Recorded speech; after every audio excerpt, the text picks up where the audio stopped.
கிடந்த மனம் பூவாக மலர்ந்த விதம் கந்தாவும் கருணையன்றோ நாம் எல்லாம் இழந்த பின்னும் ஜீவன் இருப்பதிங்கே வேளாவும் அருளாவென்றோ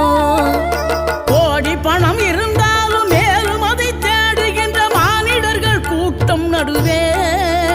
மனம் தேடி உனை திரிந்தபடி திருப்புகழை பாடும் என நாடி வந்து காத்த குரு